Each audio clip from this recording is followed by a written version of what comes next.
Right now, you are probably taking the ultimate power of the universe completely for granted.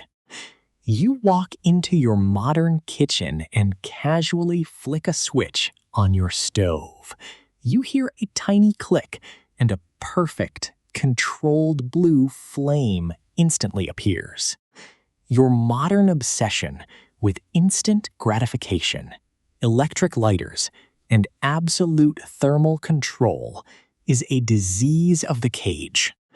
Your ancestors survived the terrifying, freezing darkness, not by pushing a button, but by desperately wrestling a wild, roaring beast and bringing it into their homes. For 99% of human history, there were no matches, no gas lines, and no easy sparks. There was only the terrifying, destructive force of the natural wildfire. And yet, our ancient ancestors did not just run away from the burning forest in blind panic. They turned around, walked into the smoke, and captured the fire. How did they achieve this absolute mastery over a dangerous, wild element? To solve this incredible mystery, we must dismantle the biggest technological myth in human history, the accidental caveman spark. Welcome to Ancient Huddle. Today, we deconstruct how ancient humans actually discovered the control of fire. We will look at revolutionary microscopic evidence from Wonderwerk Cave in South Africa. We will explore the highly sophisticated chemical engineering of Neanderthals in France. And stay until the very end, because we will reveal an emotional realization about prehistoric fire, keeping a tribal huddle that completely reframes our modern, isolated relationship with the light. For decades, popular culture has painted a very specific, simplistic picture of prehistoric fire. We are told that a dim-witted caveman accidentally struck two rocks together, saw a spark, and instantly understood how to cook a mammoth. This image portrays our ancestors as lucky fools stumbling blindly into civilization. The premise is simple. Since humans are the only animals that use fire, it must have been a sudden accidental miracle of human evolution. But anthropological science has recently dealt a massive blow to this theory. The lucky, accidental fire starter is a complete myth. And this brings us to our second nested loop, the million-year-old embers of South Africa. To understand how prehistoric humans actually gained control over the flame, we cannot just look at simple flint tools. We have to look at the very first moments when humans stopped running from the flames and started carrying them. To find the real truth, we had to look incredibly deep into the past. Archaeologists excavating the massive Wonderwerk Cave in South Africa discovered something completely breathtaking. Trapped deep within the geological layers of the cave, dating back 1 million years, were microscopic traces of burned bone and wood ash. 1 million years ago, a species of early human known as Homo erectus was bringing fire deep inside the dark cave. But they were not sparking it themselves. Evolutionary biologists believe that these early humans were actively capturing natural wildfires caused by lightning strikes on the savanna. When a lightning storm set the dry grass on fire, every other animal on Earth ran away in pure terror. But Homo erectus turned around. They walked carefully to the edge of the burning brush. They grabbed a smoldering branch, protected the glowing red ember from the wind, and carried it all the way back to the safety of the cave. This means ancient humans were not just lucky rock bangers. They were deeply brave, opportunistic fire catchers. They understood the immense value of the flame. The campfire is not a sudden invention. It is an ancient, hard-won prize captured from the wild. This leads us to our third nested loop, the chemical mastery of the Neanderthals. Why did our ancestors eventually need to learn how to start a fire from scratch? Capturing a wildfire is incredibly dangerous.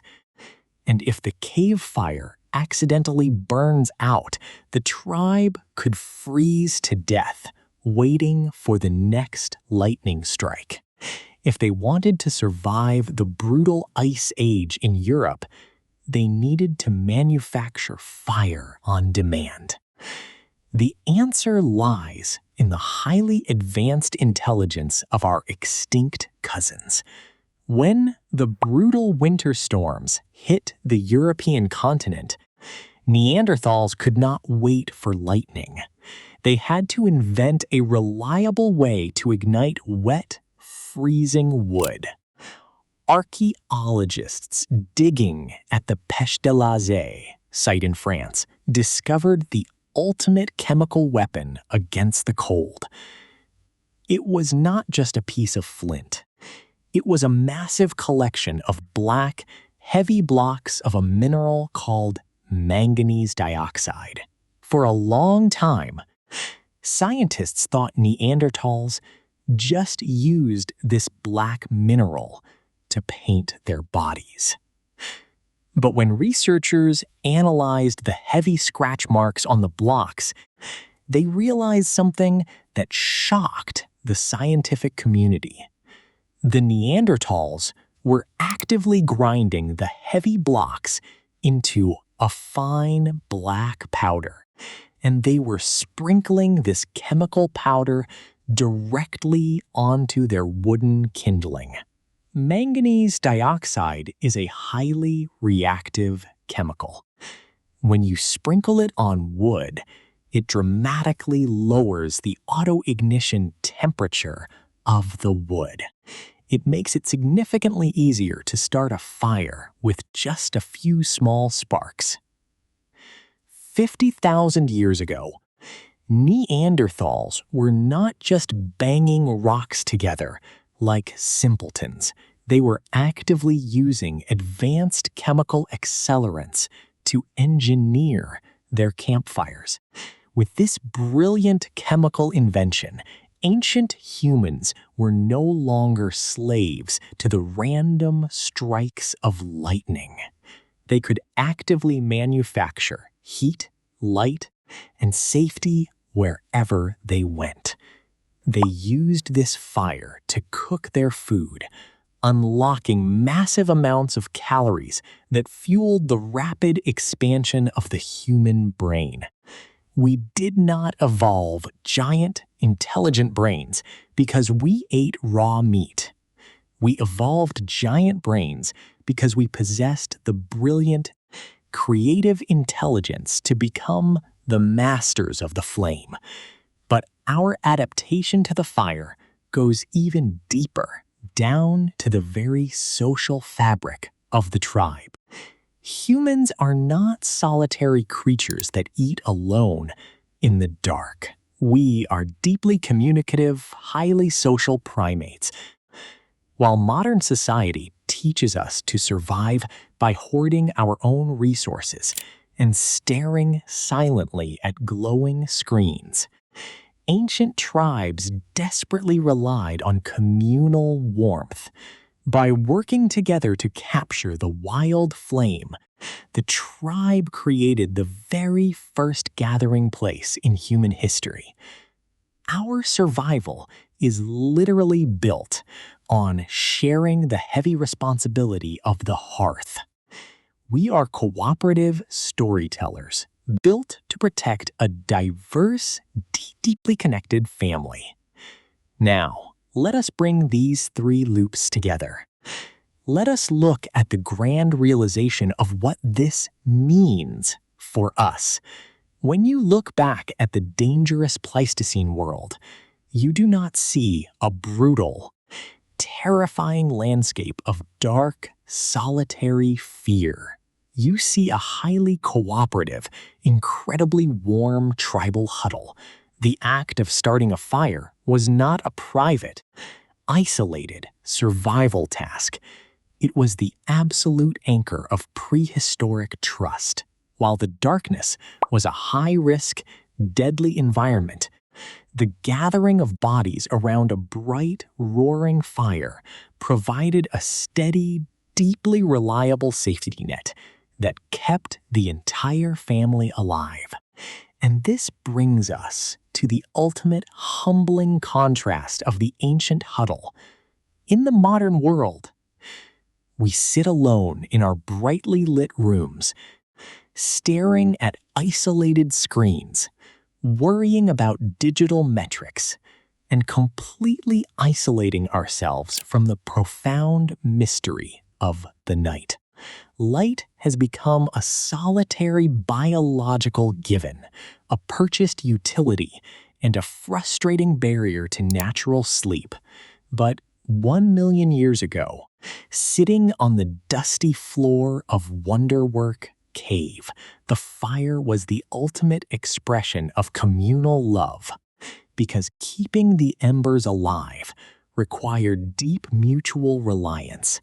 The members of the tribe, the hunters, the gatherers, the elders, and the children huddled tightly together around the central flames. They shared the massive, exhausting responsibility of feeding the fire to survive the freezing dark. When an elder woke up in the middle of the night to add a heavy log to the glowing coals, he did not complain about being tired. He did not stare helplessly at the dark. He simply looked around the roaring fire. He saw the sleeping bodies of the people he loved. He saw the massive, protective shadows cast by the dancing flames. He shared a quiet whisper with the other sentinels, ensuring that the dangerous predators were kept at bay. The fire was not a solitary tool of individual power. It was a shared biological anchor of absolute trust.